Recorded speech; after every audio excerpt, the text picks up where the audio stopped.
আসসালামু আলাইকুম। তাহলে আমরা অবশেষে দেখেন কিরম পরিস্থিতি। আজকে 2 দিন ধরে চট্টগ্রাম থেকে বুডানার লাগে যে চেষ্টা করতেছি, তখন বুডানার লাগে আগাইতেছি। যে ট্রাক দিয়া লরি দিয়া বুট আইতাছে, সেই ট্রাকের দিকে আগাইতে পারতেছে না। তো কি একটা অবস্থা দেখেন। এইখানে পানি অনেকটা কমছে। এটা গতকালকে এবং কি তার আগের দিন এখানে প্রায় আপনার বুক পানি ছিল, এখানে কোমর পানি বুক পানি ছিল। এগুলো সব বসত বাড়ি দেখেন। এই যে বসত বাড়ির অবস্থা দেখেন, আর এই দেখেন স্রোত। এনে যে গ্রামগুলো আছে, আমরা যারা আসতেছি আইসা সেরে আমরা সচরাচর যে জায়গাটা আমাদের শুকনা আছে, যে জায়গাটা আমাদের ডুবে নাই, আমরা এইটার আশেপাশে থেকে কাজ করতেছি। কিন্তু এই ফেনীর যে গ্রাম অঞ্চলগুলো, এই অঞ্চলগুলোর খবর কি এখনো কেউ জানে না। এই অঞ্চলে এখনো কেউ নৌকা নিয়ে ঢুকতে পারে নাই, এত পরিমাণে স্রোত। তো মাঝে মাঝে কিছু হেলিকপ্টার, সেনাবাহিনী সহ র্যাব, নৌবাহিনী আর প্রবাসীদের কিছু হেলিকপ্টার, এই সংস্থাগুলো কাজ করতেছে।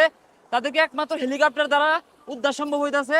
আর আমরা শুধু খালি, এটা মেন রুট, কিন্তু এটা হাইওয়ে মেন রুট, এই রুটের উপরে আছি। তাহলে চিন্তা করে দেখেন গ্রামের অবস্থাটা কেমন ভাই। তো সবাই দোয়া করবেন। আর এখনো যারা আসতেছেন, যদি পারেন ভালো বুট ব্যবস্থা করবেন।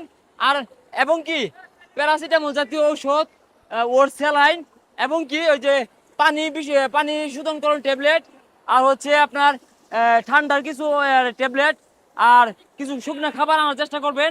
এখন মোটামুটি শুকনো খাবারের খুব প্রয়োজন।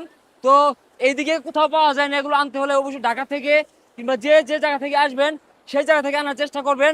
এই নিয়ে অবস্থা খুবই ভয়ঙ্কর। কি পর্যন্ত লোক যে মারা গেছে এটা কোনো হিসাব নেই। অনেক ক্লাস কেউ খুঁজে পাইতেছে না। অনেকের আত্মীয় স্বজন এসে আমাদের কাছে আকুতি করতেছে। তো ভাই আমাদের মানে আমাদের আত্মীয় ছিল, আজকে 5 দিন তার সাথে যোগাযোগ করতে পারি না। তারা কি অবস্থায় আছে, কোথায় আছে, তারা কি ভাইসা গেছে কিনা সেটাও জানে না। এতটা পরিমাণে স্রোত, স্রোতে অনেকে ভাইসা যা, রসা দিয়া উনা দিয়া তাদেরকে ধরার চেষ্টা করা হয়, তাও ধরতে পারে না।